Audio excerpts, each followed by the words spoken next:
space is the space where we belong together. If there's one space that we are the same, it's in the border, because it's mine and it's yours. So why not create something peaceful instead of violent? So keep in mind when you are doing your design assignments, your research, to keep these lenses on and try to understand what is the meaning behind it. Sometimes people fight in organization, they come together and they cannot relate to each other, and instead of react into the action, try to go beyond it. Like, what's the meaning behind it? Why these people, every time they meet, they are fighting, they're resistant to each other? And then you can see some meanings behind, and you can offer different words that might invite them to come together. So how about the artful lens? Yeah, we had we thought that it was that you look into an artful glasses by using art and the process of art as inspiration and guidance for innovative solutions. We had two examples. One is a bad one and one is a very good one to use art. And the bad one is like a video. So I don't know if I can show it on the screen. If you want. Yeah, sure. Can I, Yeah, just go there. Search up in YouTube.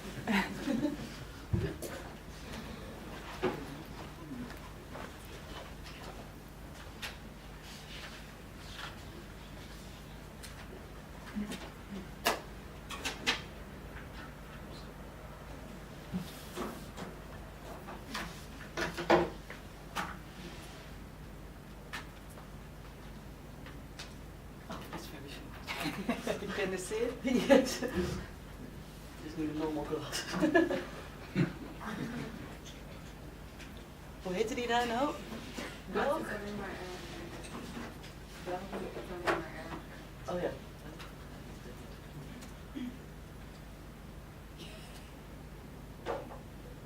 Is there sound here? No. How do we connect to sound here? Oh. I'm sorry, it's not in English. You don't need to understand what he's saying. Just look and you will know. Do you know how to connect to sound? Oh, but there are subtitles, so I don't think we need. Maybe in the subtitles. Oh yeah, the sound is not. It's not necessary. Everyone can understand without the sounds. But this is the artist. The art. Yeah, he talks about its art. Maybe you should just give the context. Yeah, just explain. Yeah, you have to see it. You really have to. Explain it. Yeah, you can just press play. I will explain it if someone doesn't understand, so it's fine. If you just click on the screen, then it's. He's now explaining what its art looks like, and it should be a comet. A comet. Asteroid. But everyone thinks of it as something else. And he's just asking the inhabitants, what do you think of my art impression? So everyone just saying like, I hate it. And now he will try to fix his art impression. He's talking about there was a school across the street of his art.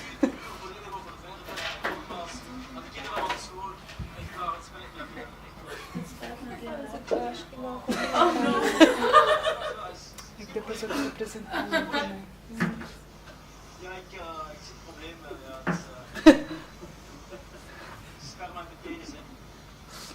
Now you understand that it looks like a dick. Yeah. And not a comment. Oh, seriously, that was it? Yeah, that was it. Oh, you never see one. Like false. Yeah. And now he's writing the message. Now he wants to write, I'm sorry. And in Dutch it is, het spijt mij veel. And he's just saying, yeah, how do you say that in English? I don't know. That you Instead of saying sorry, he said something about coming.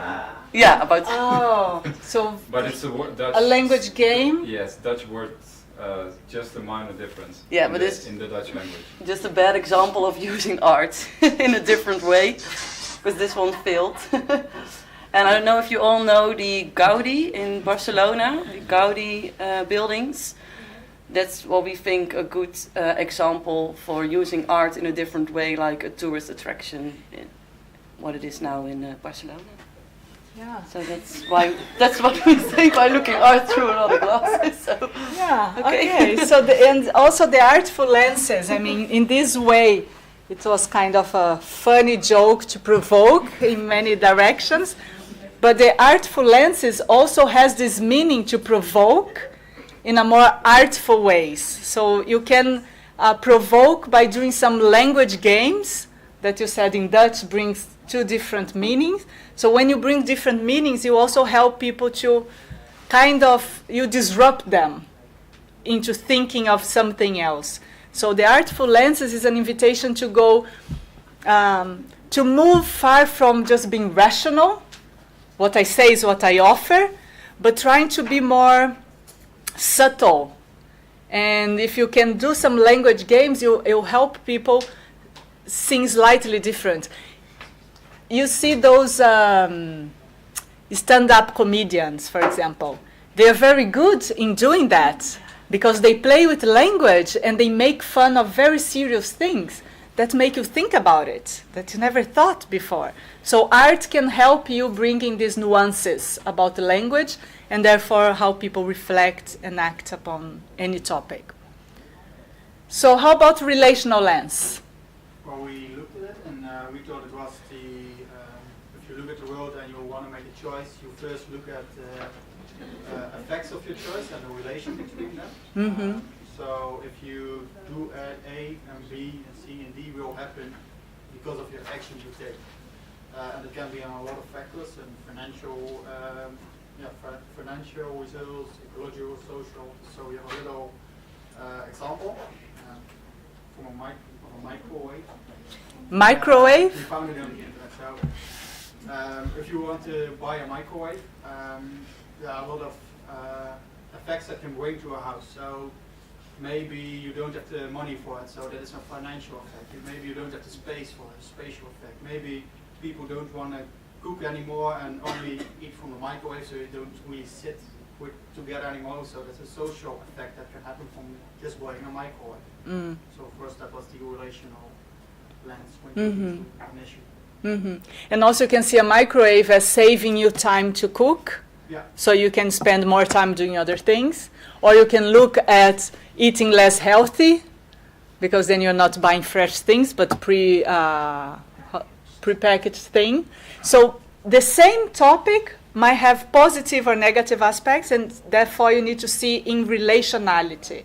So the relational lenses is not just about how we relate to each other, but also looking at this ecological perspective. So there's a system, and it's human, it's physical, it's nature, and they are all linked together. So you should, when you are getting to a system, you should see all these elements and how they interact. Okay, great.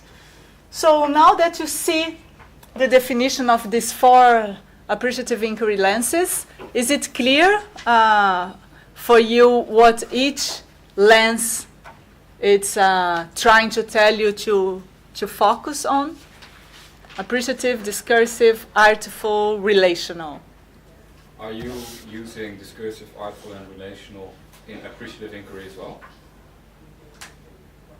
Yes.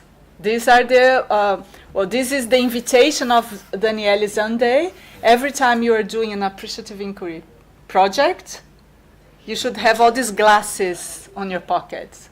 Okay.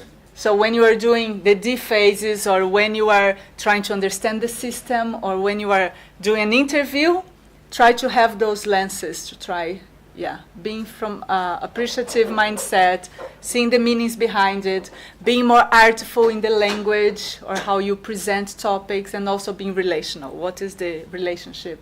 So the bigger picture. Yeah. And you Yeah. see it as tools for the person who's facilitating to make Yeah. sure that he takes the whole perspective of the system that he's actually facilitating. Yeah. Usually I like to look at those things more like resources, but I know what you mean. When we talk about tool, I don't want to see as a technique. No, that's not what I mean. Yeah, It's something yeah. that makes sure that I as a person Yeah. can taking everything into account. Yeah, exactly. So in that sense, it's a tool because you carry with you, and then It you. feels like this. Yeah. That lens is like this. Yeah, yeah. It's with you, and you can use it anytime. So how about the principles? Yes, So we have the constructionist principle, or do you want to explain first something? No, I want you guys to explain. The constructionist principle. We have the constructionist principle and the simultaneity, and that one will Alma do, and the constructionist principle is the one that I do, and that's about everything that goes in your brain, the thoughts and the words that come out are constructing also your reality. And if you have a positive mindset, that forces a positive reality on you. If you have a fixed mindset, that can force a fixed reality on you. So your thoughts are mirrored in your actions. So your thoughts create worlds, or words create worlds. Sorry?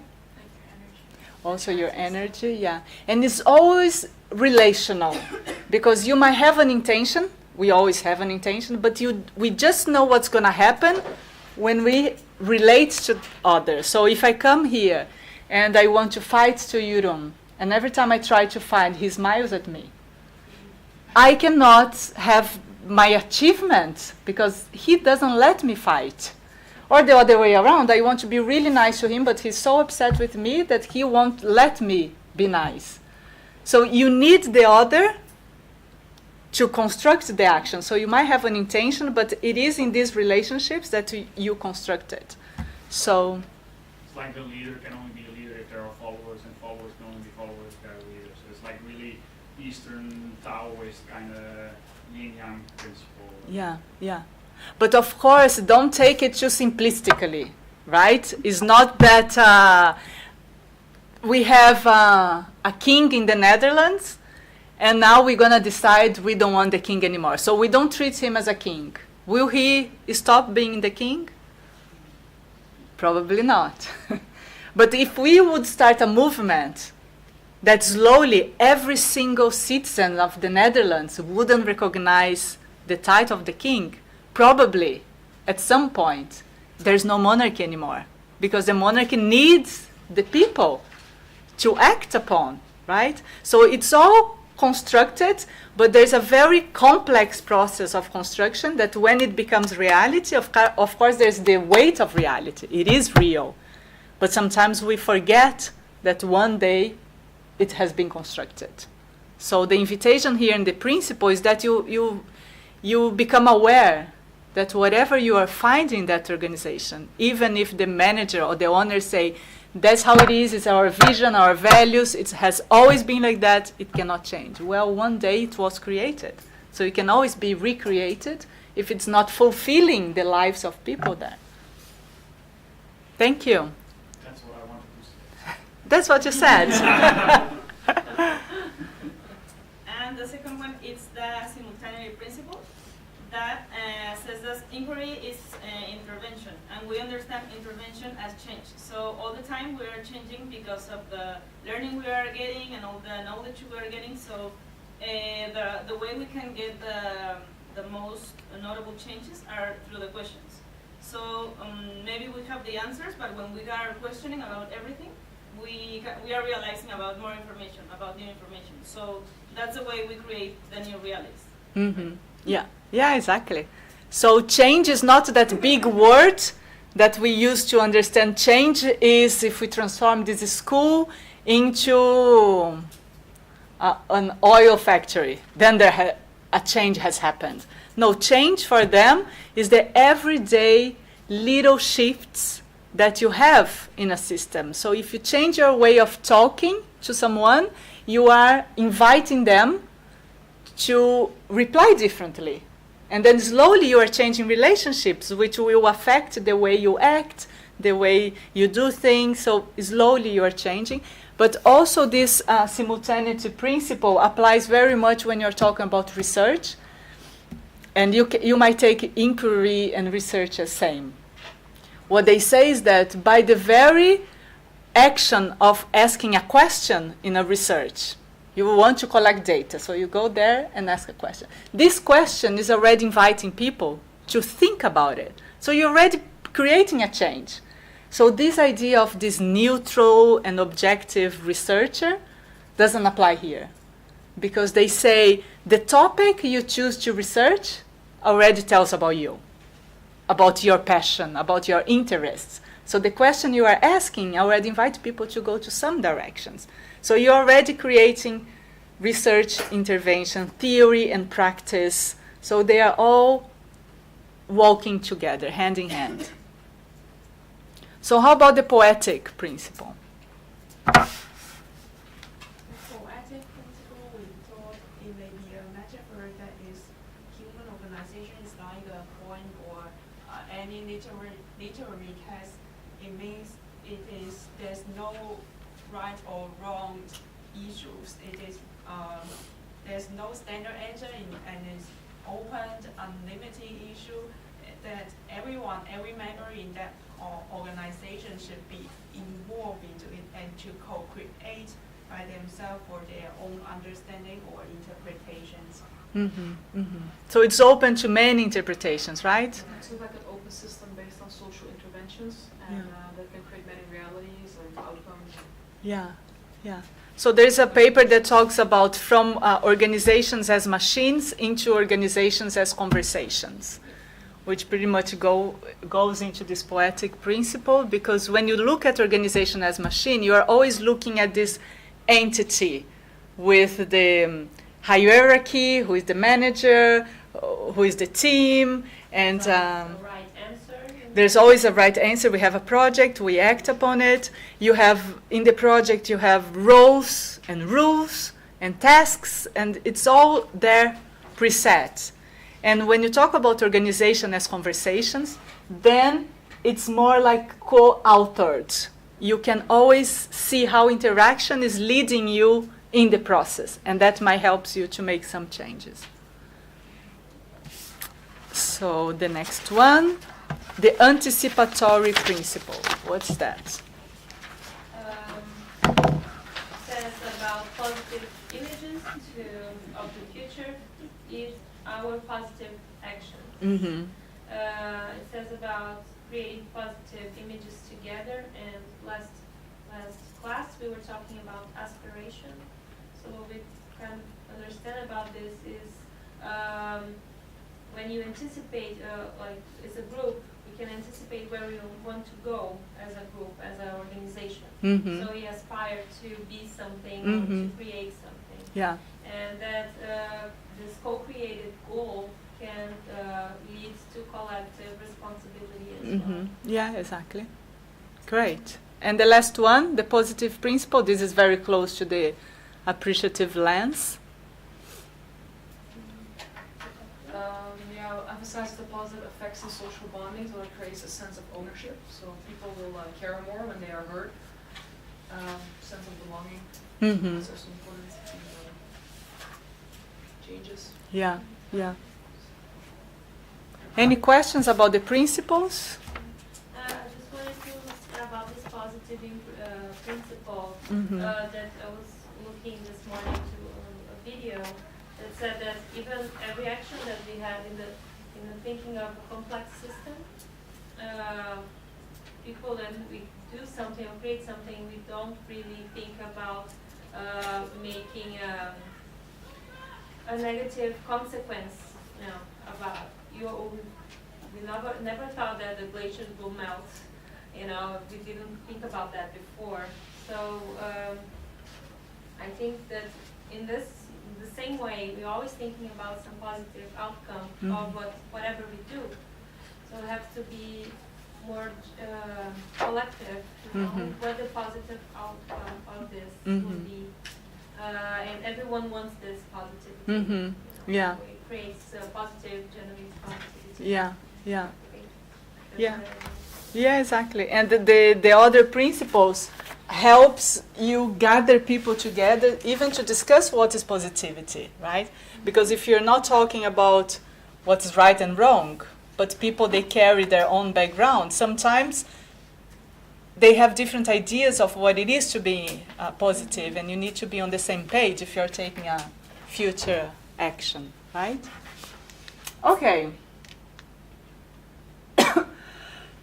I want to show you a video. Sorry, but we don't have the. Does anyone understand about? Anyone audio, knows video? where should be the the microphone? What's the cable that you use? Een HDMI? Je moet de input veranderen bij Doesn't seem like there's a cable, and I don't know if this is the one. This was the only cable, yeah, we found that could be connected.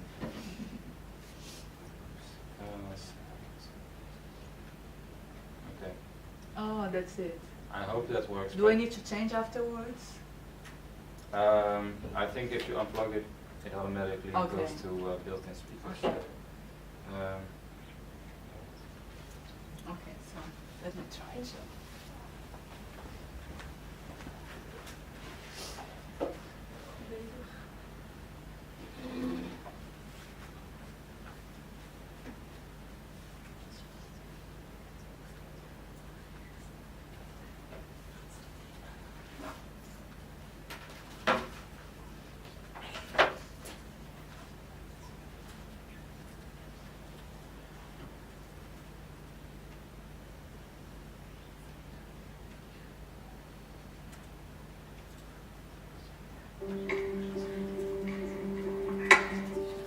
Yeah? Hi, Erin. Hi. Okay, so I'm going to just give you some actions to do. I just do the first thing that comes to mind. Show me what it looks like to run like a girl. Look here.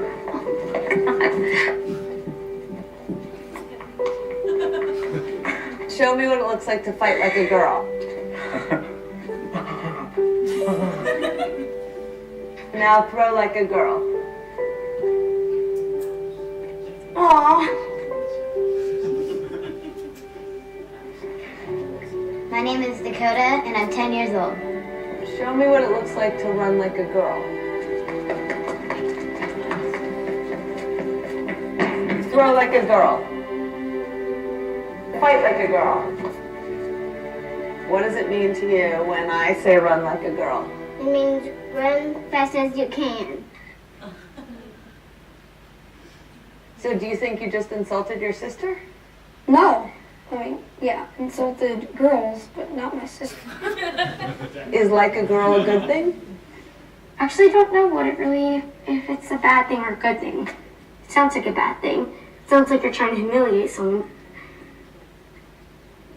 So when they're in that vulnerable time, between 10 and 12, how do you think it affects them when somebody uses like a girl as an insult? I think it definitely drops their self-confidence and really puts them down because during that time, they're already trying to figure themselves out. And when somebody says you hit like a girl, it's like, well, what does that mean? Because they think they're a strong person. It's kind of like telling them that they're weak and they're not as good as them. And what advice do you have to young girls who are told they run like a girl, kick like a girl, hit like a girl, swim like a girl? Keep doing it because it's working. If somebody else says that running like a girl or kicking like a girl or shooting like a girl is something that you shouldn't be doing, that's their problem. Because if you're still scoring and you're still getting to the ball on time and you're still being first, you're doing it right. It doesn't matter what they say. I mean, yes, I kick like a girl and I swim like a girl and I walk like a girl and I wake up in the morning like a girl because I am a girl. And that's not something that I should be ashamed of. So I'm going to do it anyway. That's what they should do. If I asked you to run like a girl now, would you do it differently? I would run like myself. Would you like a chance to redo it?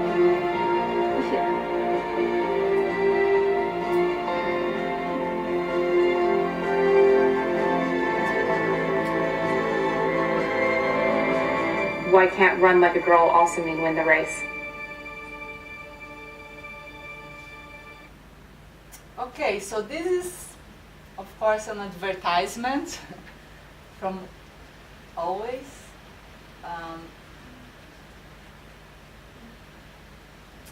But what I wanted to...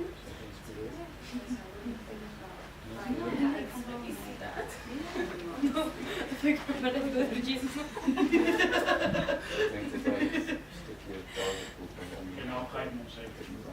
How many of you have seen that before?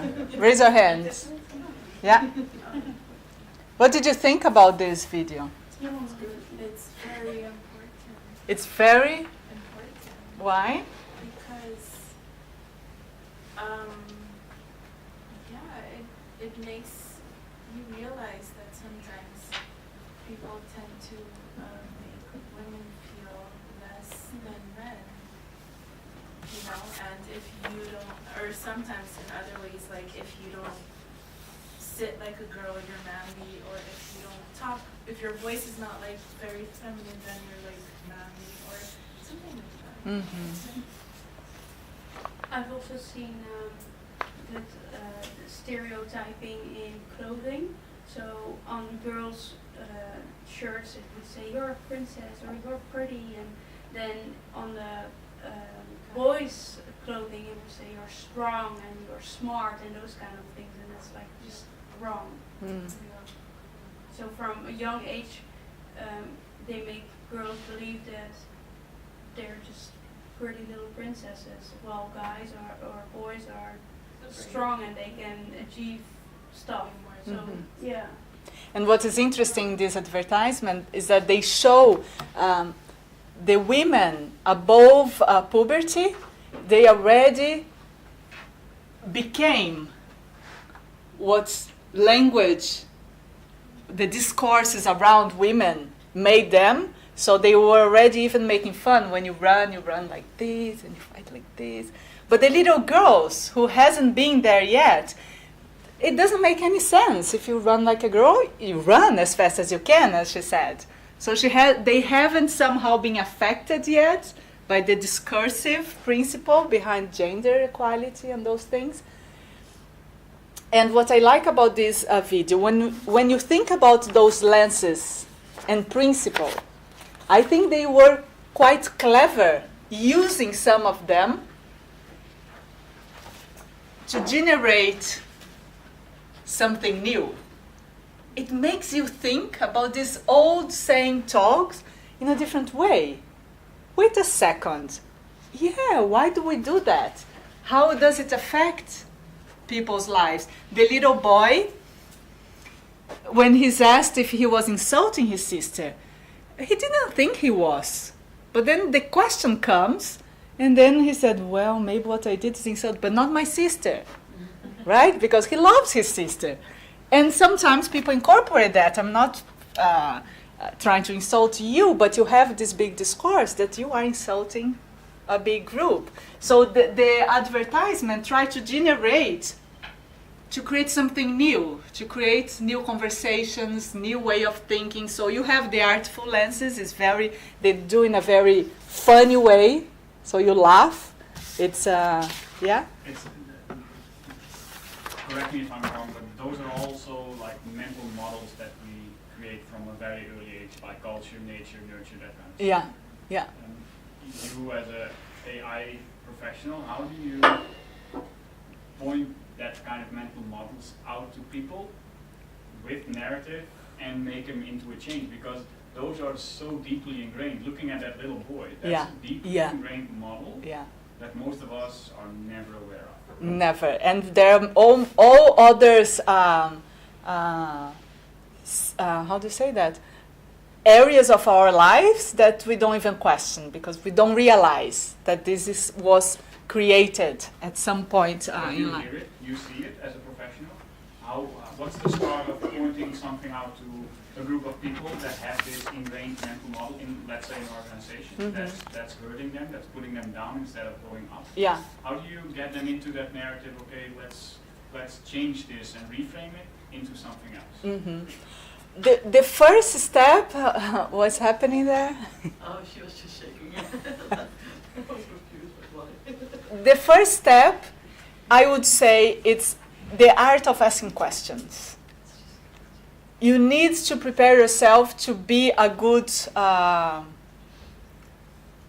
be good at crafting questions that will go around here. You know, so it is about asking something a bit different that helps people thinking, and then you can know more about the field. So this advertisement, of course, they want to sell more products, but to me, this would be a good example to start breaking down with the mental models. Because when you watch that, it makes you think about it.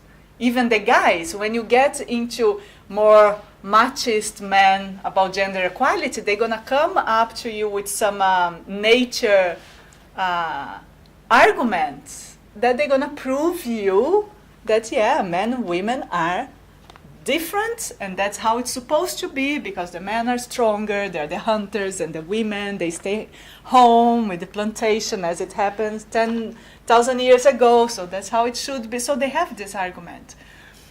But even in this video that's so funny and fun, you would have the guys, think a bit different about it. Yeah, there are some things that create gender inequality, and it's not, and here what is interesting, and this is very much about the constructionist principle, you are not questioning here in the video nature or nurture. You are just talking about the implications of having this approach towards women and women. And the constructionist principle, the constructionist theory, they are trying to not focus too much on what is really the case, because can we really know what is really the case? But they try to see what are the consequences of us embracing some ways of thinking and acting. So what are the consequences when we create a discourse in which gender are so different and women are put as the fragile side and men the strong one? What do we create in society? And then they want to act upon that instead of saying, oh, what is really the case? Is it created or we are born with? So they try to move into implications. This also has a negative effect on men, because I don't remember exactly, but I read something about men struggling with mental health and not feeling comfortable to come search forward for because help. that doesn't fit their stereotype of being strong. Yeah. So that's There are some groups of professionals now they're focusing on the consequences of this machist society or this gender equality, the consequences in men. Because we always talk about the consequences in women, but there are many consequences in men. And especially in more like Latin countries, where this separation is much bigger, there is this idea that the men shouldn't help at home. It's not their task to take care of the kids. And some men, they would like to be closer to their kids, to take care of them, but then they cannot because they're the men. They just provide the money at home. So they're trying to challenge these ideas to let these men free, because some men would like to stay home taking care of the kids. But they cannot, because it wouldn't fit the mental model that it was created. So there are already some movements trying to help both sides to challenge those ideas, to look at the consequences. I love this graph, and I don't want you to look at it too linear, but it's just a way to help understand how do we create meaning. We are human beings, right? As far as we are concerned. And as human beings, we tend to coordinate activities, right? We try to, if we come to see each other first time, we try to see how do we greet. It's hi, hello, do we kiss, do we hug? In the classroom, how the teachers like to set the classroom. So when it's first time, we don't know, and we are always trying to see how we coordinate. But as soon as we coordinate our activities, they become quickly rituals. So as human beings, we also can notice that we easily make our lives into rituals, right? If you look at the way you live, you might see that you create some patterns that you keep repeating. Because it's easier, right? I mean, I'm not here saying that we should every day wake up and say, well, shall I now start from breakfast or toilet, and then tomorrow I change, no breakfast, and we would get crazy if every day we try to reinvent our lives. So we tend to create some rituals. But when after our rituals being created, very quickly they become standards and expectations, right? I don't know if you, at home, if you live with someone, you probably have your rituals, and these rituals probably became expectations. So if you have a partner that calls you every evening before you go to bed to say goodnight, a goodnight kiss. First time you met him or her, you never thought you would have every night goodnight kisses, right? But once you start having the first week and second week and third week, that becomes how your relationship is. And then you expect it. Before you go to bed, when you are there brushing your teeth, put your pajamas on, you're already thinking, oh, maybe in 5 minutes, 10 minutes, I'm going to talk to him or her. After 6 months, if he or she doesn't call you one evening, what happens? Something's wrong, for sure. Because that's how our relationship is. He should be calling. Something's wrong. What else might happen? He forgot it? Wow, he doesn't love me anymore. He called me every single evening and now he forgot it. Okay, here's a pragmatic Dutch woman. He's just busy.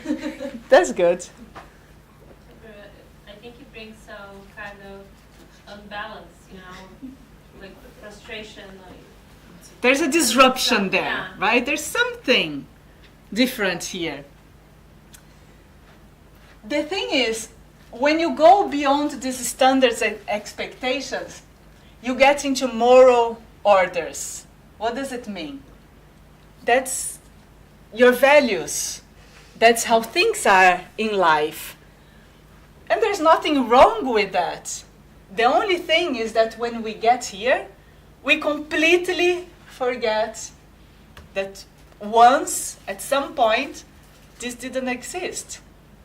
And it started, it was created.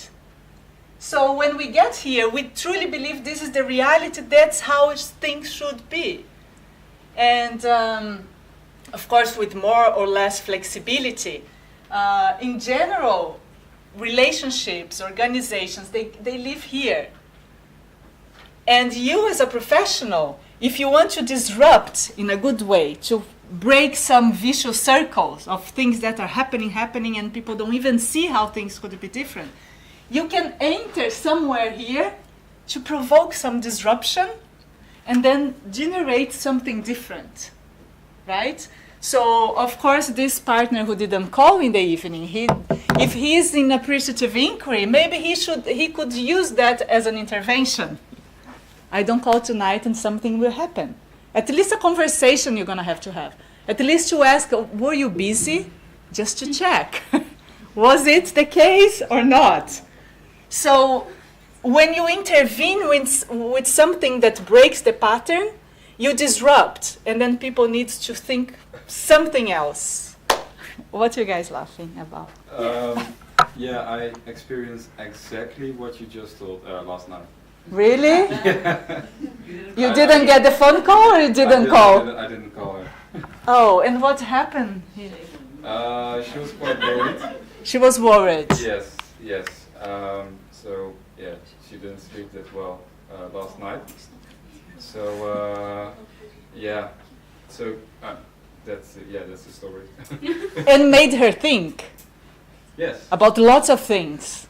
Yes, but I think it's a good thing because after that you kind of you get shaken up and you kind of start to appreciate the little things again instead of just expect what is the case. Yeah. Or having a conversation about what it is that we are doing, because sometimes you start doing here and you don't realize. But if you talk about it, then you can make a decision: is this important or not? Shall we keep doing that or not? Would be like human condition to do this, to feel that that safety and comfortable, like bring some pleasure, you know, to have that certainty that things will always stay the same. Yeah. And I think we need that, yeah. And I think that happens a lot in relationships and at work. You Yeah. have that. Yeah. And I remembered, I don't know if you watched that series, The Big Bang Theory. Yeah. There's one time that the scientist Sheldon and his girlfriend were talking about his need to closure, and she tried as a neurobiologist to break that pattern. And he was like so frustrated that he couldn't finish a song or he couldn't finish something. When she left, he redid everything. It was like, like so relieved that he could, you know, bring that closure and do that thing again, you know, the exact way it should be. Yeah, yeah. And I think that's when we create new when we create new patterns here, we start doing it again, because that's our human. Yeah, how we feel comfortable. We create meanings, and then it gets the weight of reality, and we live by that. It's okay. But when it's not fulfilling our lives or the life of organization, then you can disrupt and create new ones. But new ones will be created. We don't break that, so we cannot every day do something different. I think our system wouldn't survive that. It's too much. We need sometimes this automatic pilot doing things that we are used to. So here the invitation is not to just break into something completely random, but to analyze an organization and its relationship to see if they are in some vicious circles, where could you disrupt and create new patterns? And of course, when new patterns are created, you need this follow-up to make sure they don't go back to the old patterns which you are more used to. You know in your life when you want to create new patterns, it's easily you go back, you fall back into your old pattern. Yeah, into your comfort zone, yeah. So how do we do that? How do we create new patterns?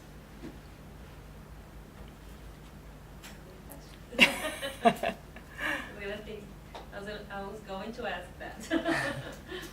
Well, and I think it goes close to your question about how do you provoke those changes in systems that are so used to behave that way or to have that understanding. And again, language is a very important thing here. So the way we are crafting questions and the way we are looking at the world and organizations with those lenses and principles will help you a lot. And I want to show you this quick.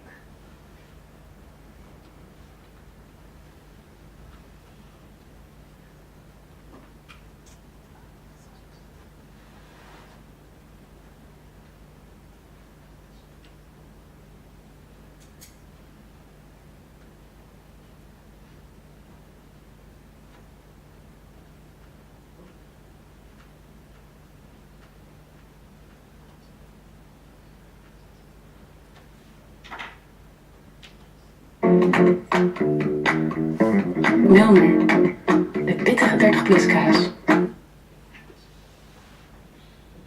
Hola, presentamos el nuevo dispositivo de conocimiento bioóptico organizado, de nombre comercial BOOK.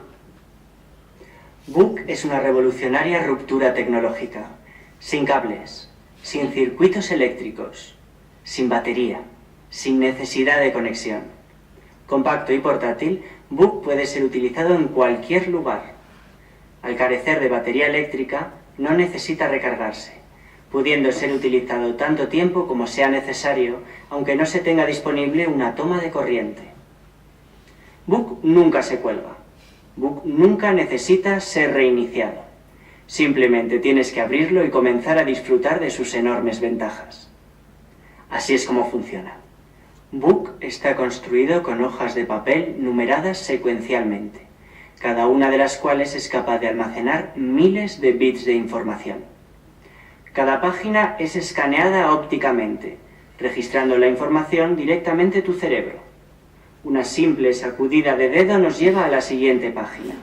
Las hojas se mantienen unidas mediante un dispositivo de cosido llamado carpeta, que las mantiene en su orden correcto. Gracias a la tecnología de papel opaco, los fabricantes pueden usar ambas caras, duplicando la información y reduciendo costes. La mayoría de los books incluyen una función de índice que señala la localización exacta de cualquier información seleccionada para su inmediata recuperación. El accesorio opcional marcapáginas permite abrir el book en el punto exacto en el que fue dejado la sesión previa, incluso si el book se ha cerrado. Los marcapáginas se ajustan a estándares internacionales, de manera que un mismo marcapáginas puede ser usado en books de diferentes fabricantes. A la inversa, diversos marcapáginas pueden ser usados en un mismo book si el usuario desea almacenar diversas búsquedas a la vez. También es posible hacer notas personales junto a las entradas de texto de book mediante una sencilla herramienta de programación: el lapicero. El dispositivo manos libres, también conocido como atril, permite la correcta colocación de book para su cómoda lectura sin necesidad de usar las manos. Si necesitas pasar la página, una simple sacudida de dedo es suficiente.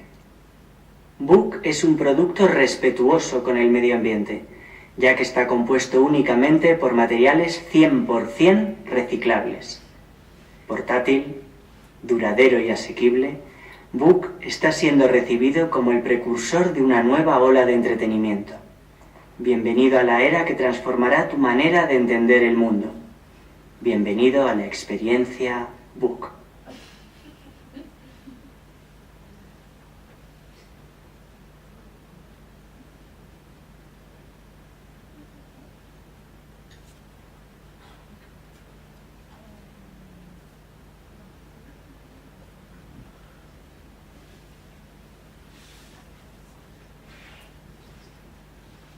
Tell me, what did you just watch? Commercial for fun. It's quite funny. He engaged, he used different language. So, Which language he was using? a commercial funny way of bringing the message across, which everybody can kind of relate to. But also the digital language, right? Yeah, so you kind of, it's captivating, those attentions. What else?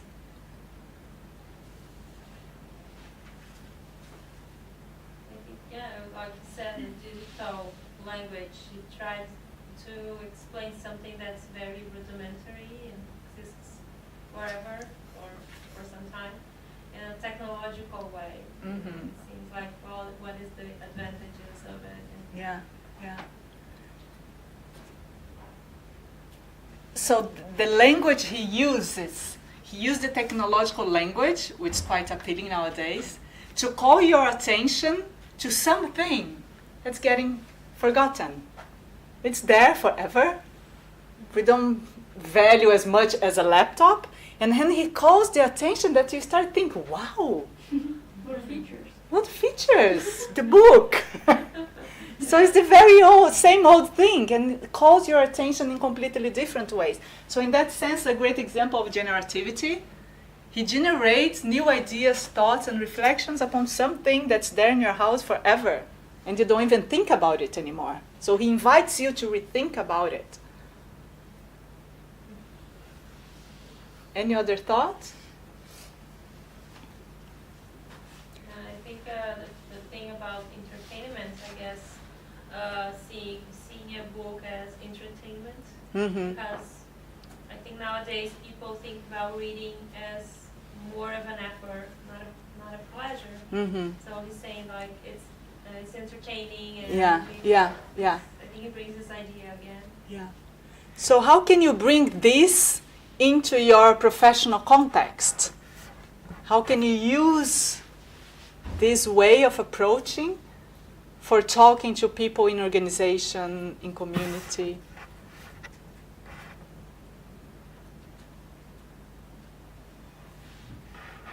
think one time at my job, we did some like some theater, role playing, and we were trying to explain how the organization works and how it would work if we were all like Neanderthals or something like that, and trying to explain how we go together, how everyone has his role, and I don't know if that's the way to do it.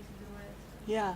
It's changed the narrative. Yeah. We use another language. Yeah. We couldn't speak to each other. We all had to act. Yeah. And we had a task to do, and we had Yeah. to work through that without talking to each other. Yeah. So games can be a very good way to allow people play beside their rational mode.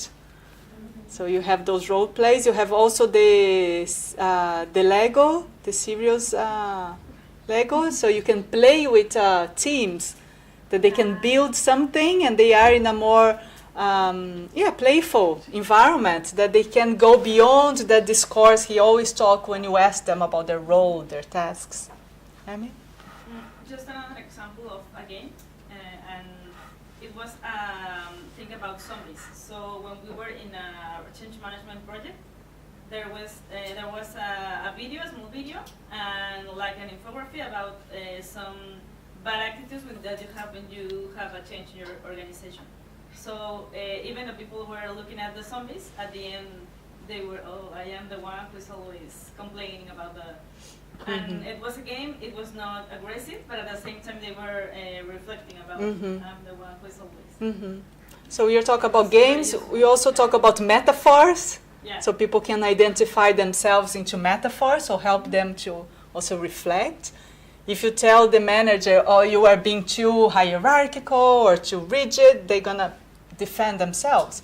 But if you invite them to play and show some movies and ask them to identify themselves in a fun and funny way, then they can see that side of them. So it's also about creating this trustful space that people can really be themselves there and not being just under the role of that specific task they are performing. Making something more entertaining. How can you make invitations that people feel like, I want to join? That also helps. And being metaphorical like this guy was, and using language that will help people connect better what you want them to.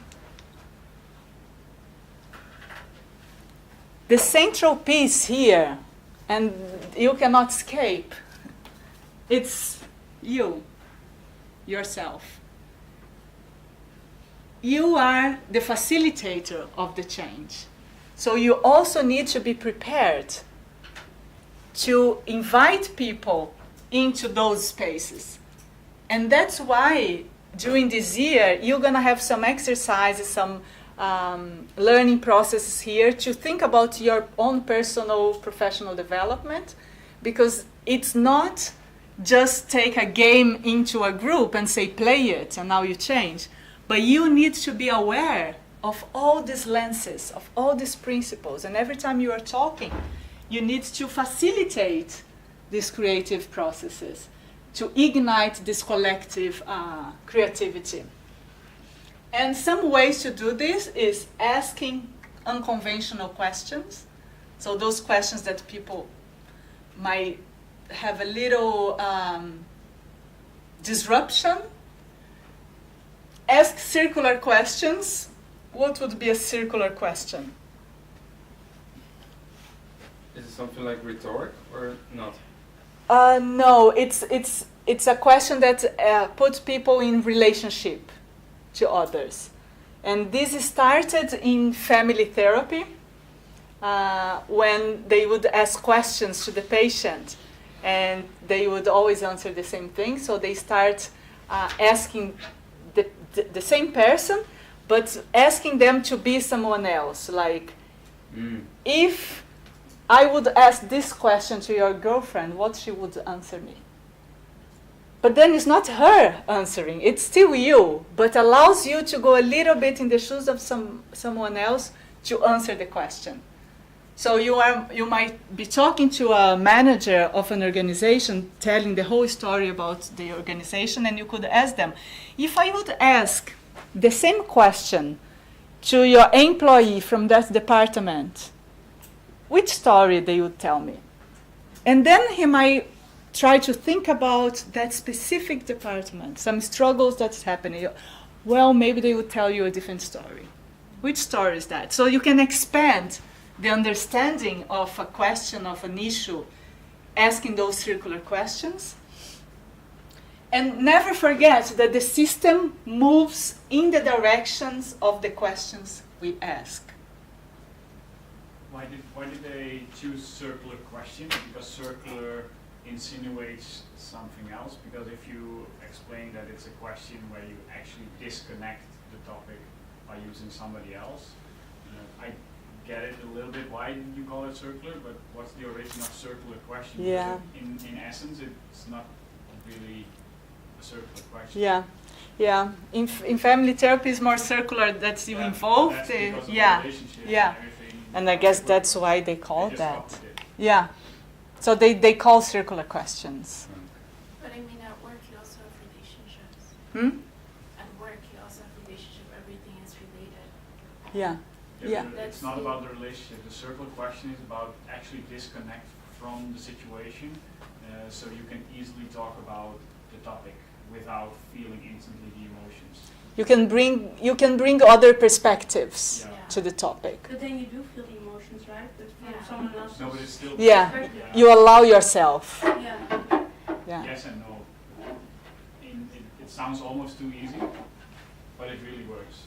To ask people, you also have the theater effect sometimes that, like, if that, you probably know it from psychology, when people had traumas and they had asked for, can you explain how you felt about that situation, they sometimes have a hard time explaining, but as soon as they can sit in a theater chair and then they tell the video of that trauma, of what they experienced, so they create a distance and they share what's on the screen, that's their experience, then they can suddenly explain the trauma that happened to them, because it's suddenly not about them, but it's about the video on the screen.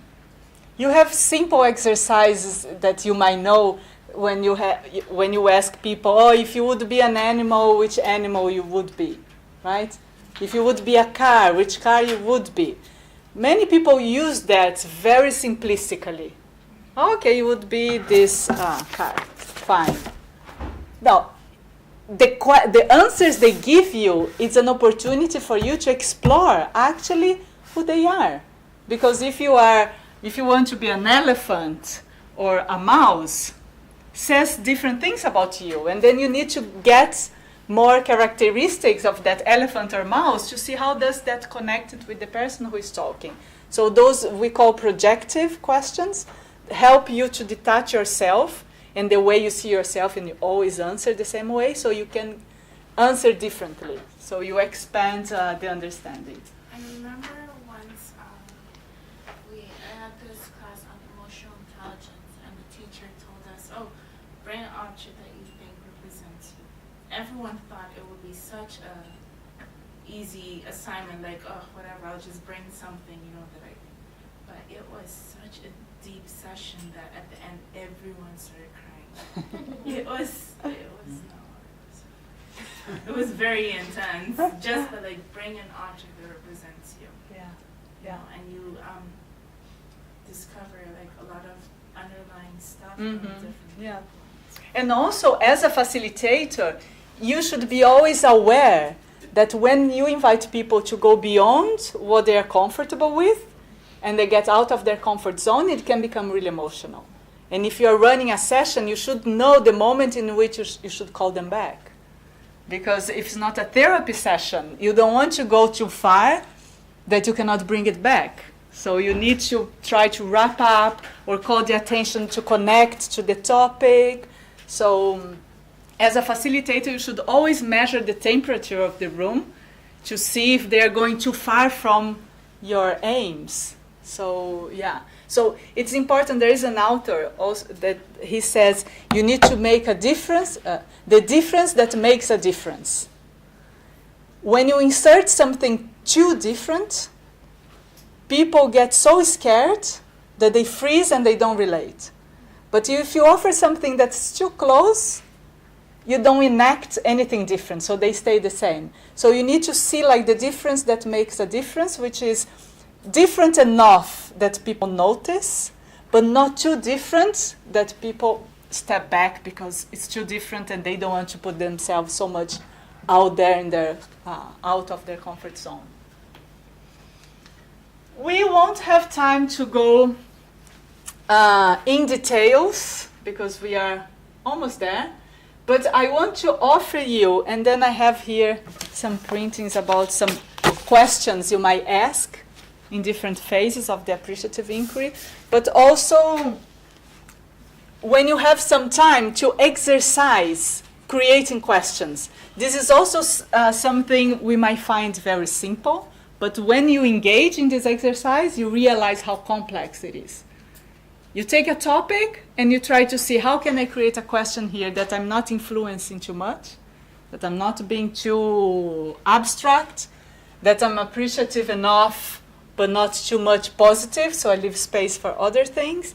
So it is not really easy to ask a question that really provokes these shaking meanings. In appreciative inquiry, you have these 3 moments in which you can, if you are performing an interview, you might get inspired by this. The first one is to invite people to talk about their best experience in an organization, in a community, could be the topic you are working with, if it's education. So you can ask them, can you tell me a story when you felt your organization was at its best? So this is a question that invites people to take in their memory moments in which they were really thriving, happy, successful, and then you bring it back to the present to talk about it. So you try to invite them, what strength do you think it was used to make this experience possible? And who was involved? So you don't just ask about the story, but you want to know what were the elements that makes this story so successful, because you want to bring for now. And who was involved? So it can help you to see who in the organization also have this ability when together to bring this success. What were the strengths of the team and people involved, and how it was put into place that made this moment possible? Sometimes, because people don't reflect all the time, sometimes they make a situation so successful, but they just move on. They don't really think about what happened that was successful. And if you bring it back and invite them to think about their own skills, then they can use it again. So that's why it's important that people become aware of which kind of resources they have, that they can always use it back. And then the core living factor. This is one question that appreciative inquiry tries to bring. What is the most important value and factor that makes this organization alive, even in moments of crisis? So you can ask something like that. Assuming that your organization will change over time, what should never change? What is the soul of this organization? What is the signature? So with this kind of questions, it helps you understanding what is the most valuable thing in that organization. There's also one dynamic you can do in a group that's called Mars group. Have you heard of it? The Mars group is very similar to an exercise to discover the core living factor. You ask the team that tomorrow the company will be changed to Mars, to the other planet. And there are just few things you can take with you. And then the group needs to discuss what is fundamental to have in order to rebuild the company. And when they start thinking about that, then they bring up the whole core living factors. There are things that cannot be missed, otherwise it will disappear. Is that physical attributes? Or physical and relational and people and spaces and topics. So that is not too vague for organizations? In the exercise, they need to be very concrete. Okay. Like they're bringing with them. Okay. Colleagues, you want names. Departments, you want names. Spaces, why this space should be also rebuilt. Because it's more collective, or because it's more silent, or whatever. So not values or something like that. Could be as well, yeah. Actually, when they bring something up, then you realize it's important. So you might have a group that they will never mention values. And that brings you some reflection about, interesting that values is not mentioned, and values actually is the core of an organization. Then you can bring up this question. And then the vision of the future. Imagine that you wake up 10 years from now, and now your dreams came true. This we did at the performatory. How performatory looks like? Performatory is the place upstairs. So imagine that you're going to wake up 10 years from now, and your dreams came true. How your life looks like now.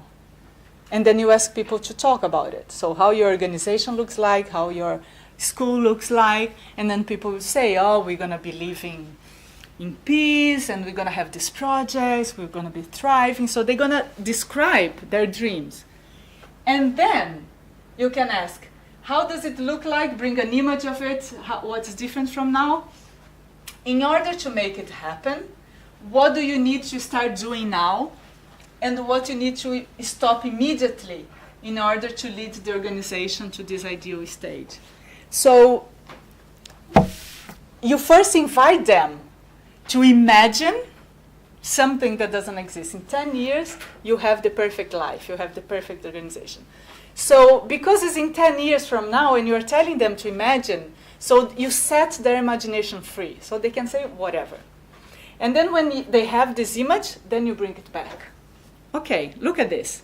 What do you need to start doing now to make sure in 10 years this will happen? And then you can have some concrete actions.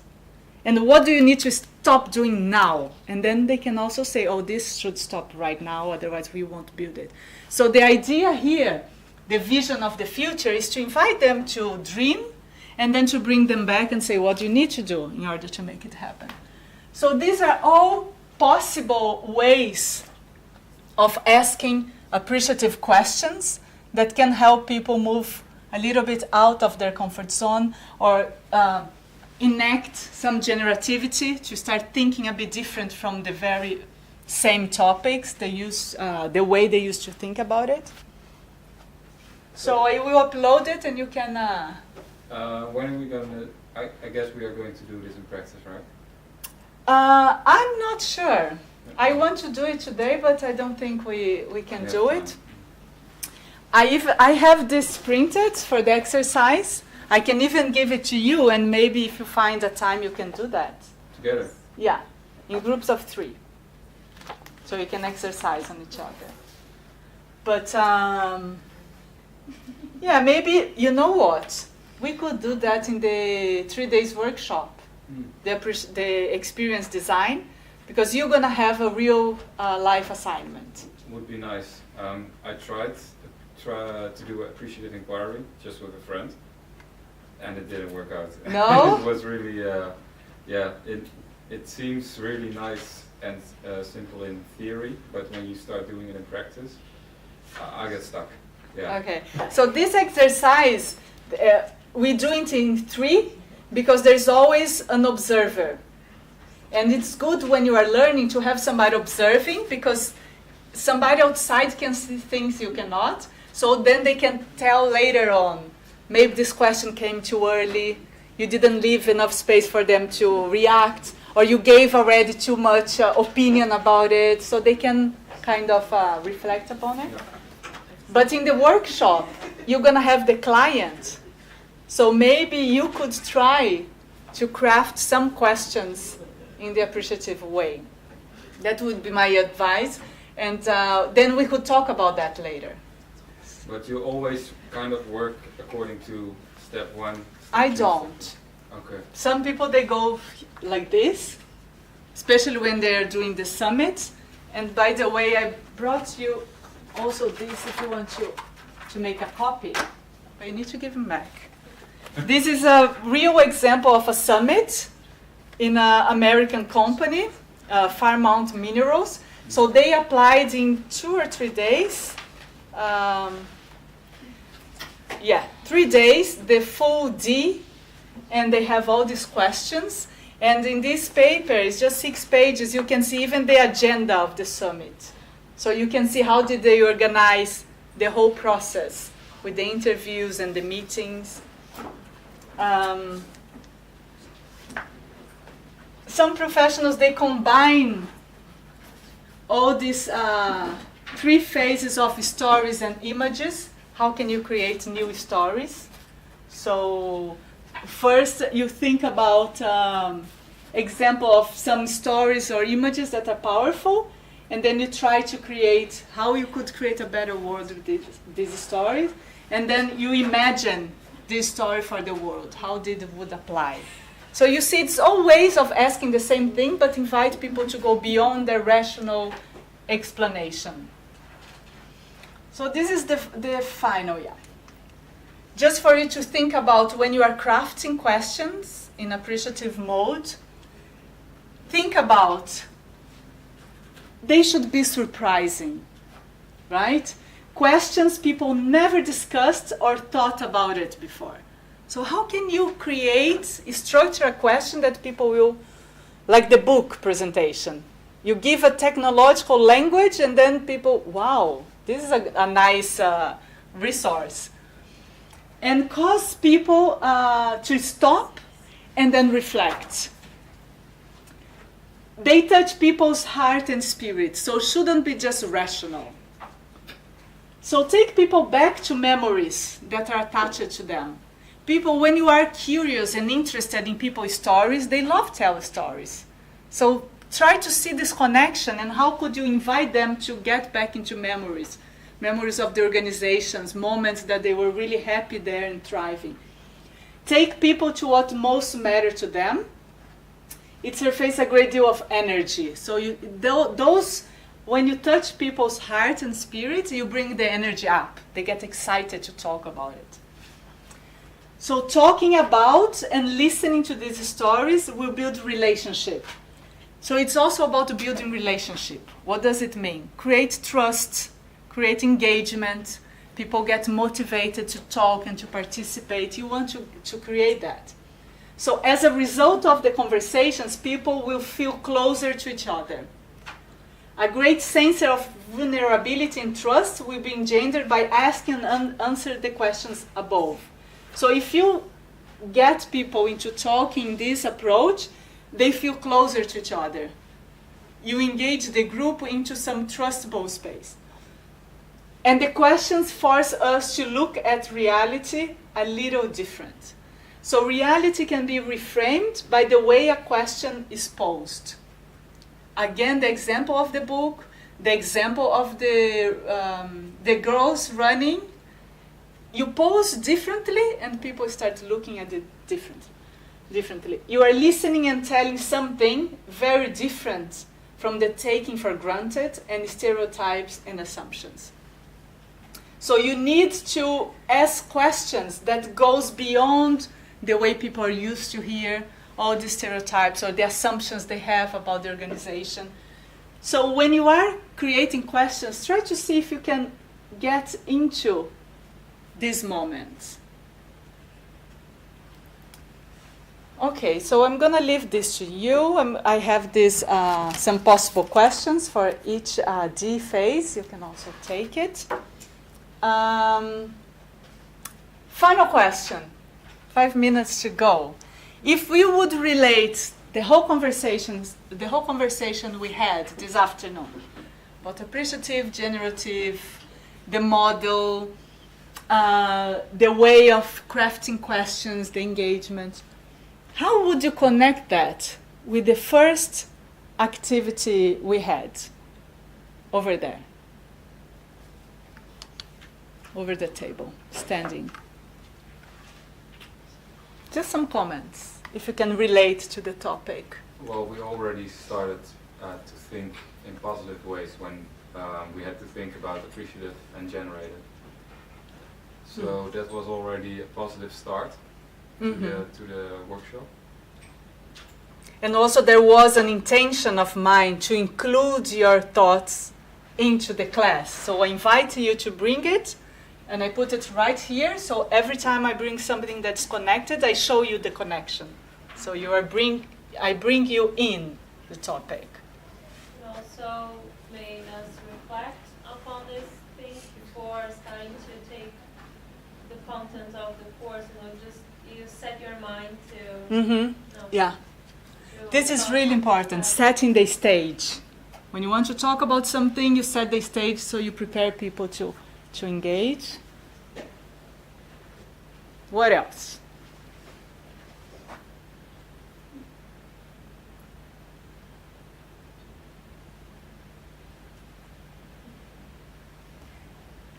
Also the opportunity to get to know the group better.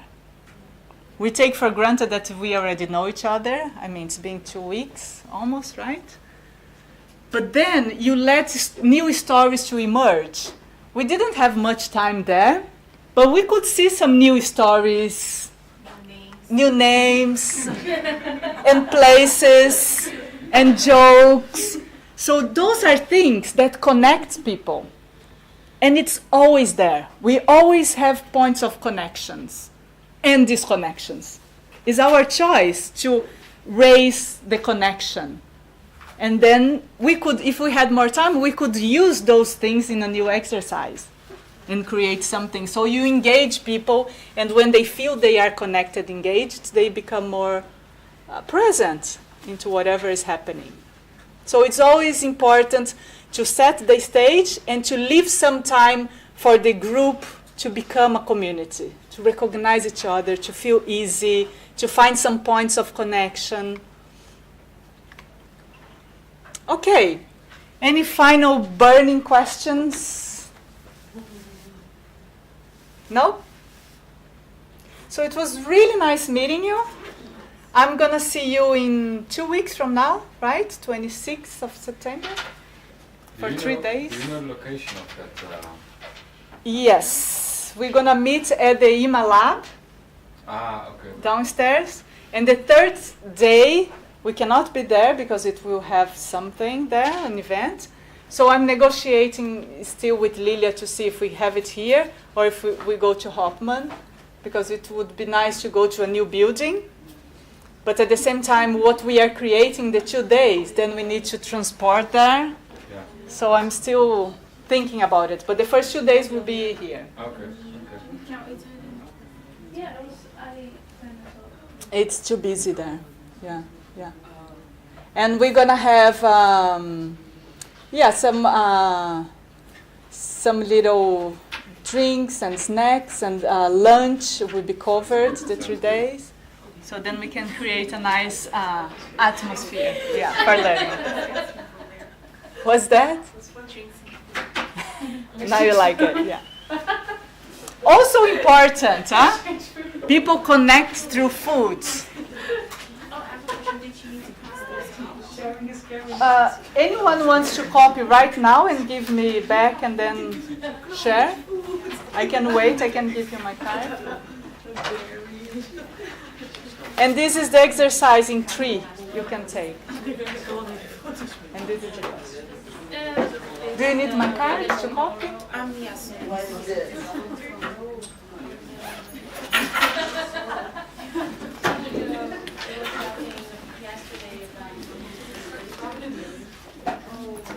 Yeah, just take one. So you can copy this too. And you travel to you didn't come tomorrow night. You are no.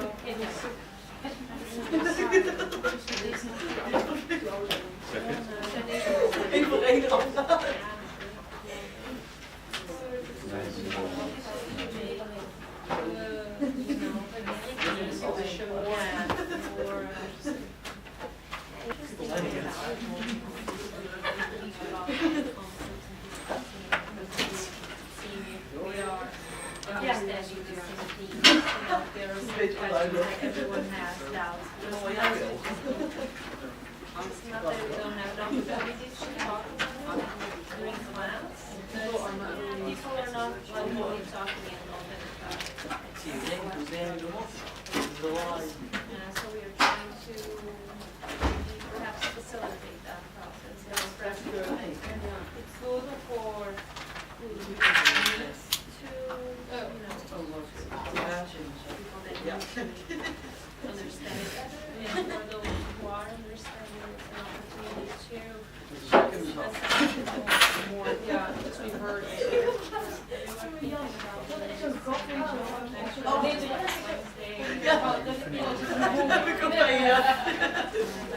People are coming tomorrow, so now it's up to it, but it's just raining. It's too motivated to ride here. Yes, thank you. So, this is yours? I can find your research article on Google Scholar, probably, right? Yes, yeah. And if you don't, type my name is there. And if you don't find it, just email me. Yeah. Okay. Yeah. Cool. Good. Thank you. You're welcome.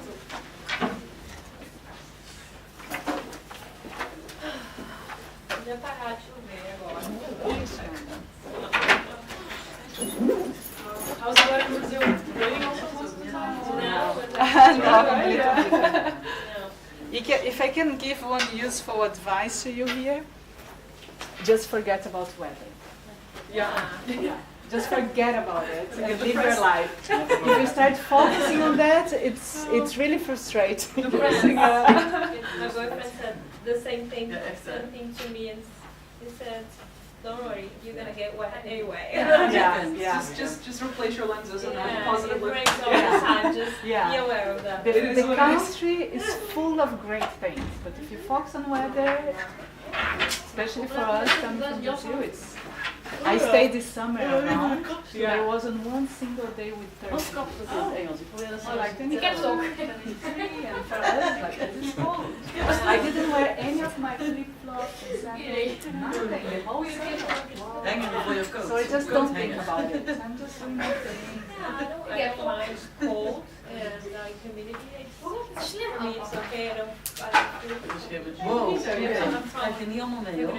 Hè, dat zie ik nog van jou. This winter. En het trui. Just say Nee, het was really cold. Say Het is nog een keer weten. Ja, ik heb een trui, ik heb een jas. Oh, ik zou niet alles aan. En ik heb Ik zou nog eens alles zo mee knopen en dan eentje zo op zijn kaks over je schouder of zo. Lekker op de kaks. Je bent echt zo'n bolletje. Sometimes when you start, then you feel warm. Dat is ook een optie geweest. Nou, waarom een paraplu meenemen zo'n 3 was? Ja, precies. Ik schrijf niet. Ja. Laat ons kijken. Hoe vlieg je daaruit? Dat lijkt best prima. Dat is veel te warm, joh. I need to go to the city center. Ik bedoel, je gaat zo. Oh, ik heb een heel huis genomen. Oh, ik zou ook niet gedacht hebben. Oké, is dit een nieuwe manier van douchen? Thuislopen. Heb je niet zo'n kop van het thuislopen? Dan kan je niet misschien opdraaien. Heb je nog een beetje... Nee, wat komt er dan zo daar? Ja, die ja! Ik wil alleen nog die ja. Ollie vroeger thuis. Ideaal ding. Ja, dat is niet meer. Nee, die is dat zie je ook nog moes. Nou, dan valt het wel. Nou, ik vind het er al in twee jassen ook nog. Zeker. Good weekend, everybody. Bye. Bye. Thank you.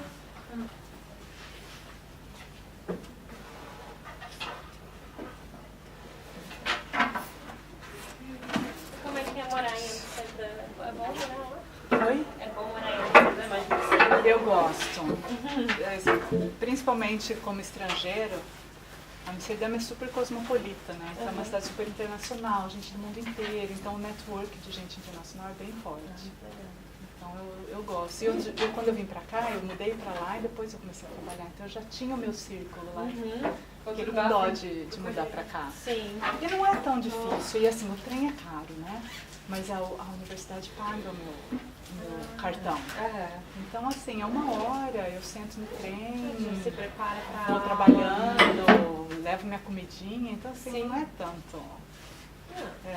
1 hora, Não é. E tudo em Amsterdã acontece em inglês. O que é bom e ruim, né? Porque até hoje eu não consigo falar direito.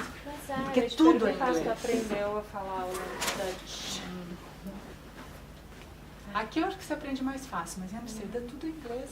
Eu vou em festival de cinema, tudo em inglês. Eventos, tudo. Aqui eu acho que é um pouco menos. Eu tava pensando em fazer um curso de holandês, mas até tava conversando com a Alma.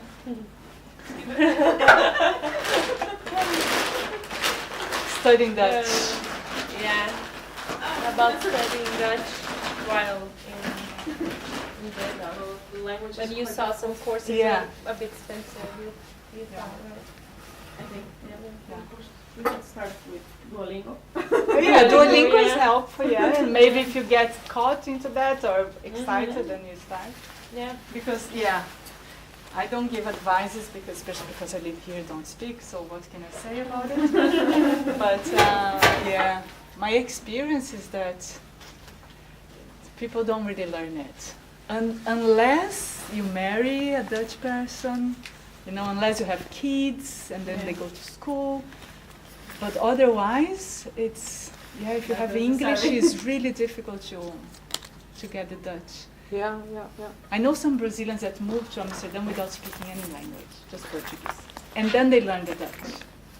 But those who speak English, everywhere you go, life is possible in English. So you get a bit, and you don't exercise Dutch anywhere else, unless you go to Suriname, right? Yeah. Otherwise you don't use anywhere You else. don't use it, Yeah. no. It's different from Spanish, for example. You learn Spanish, your world opens because you can talk to half of the population in the world. Everywhere you go, people speak Spanish. It's a really asset. It's an asset. It's an but asset, then when yeah. you think of Dutch, you say, it's going to be so hard to learn, and the level you're going to get, still you cannot get a job. Exactly.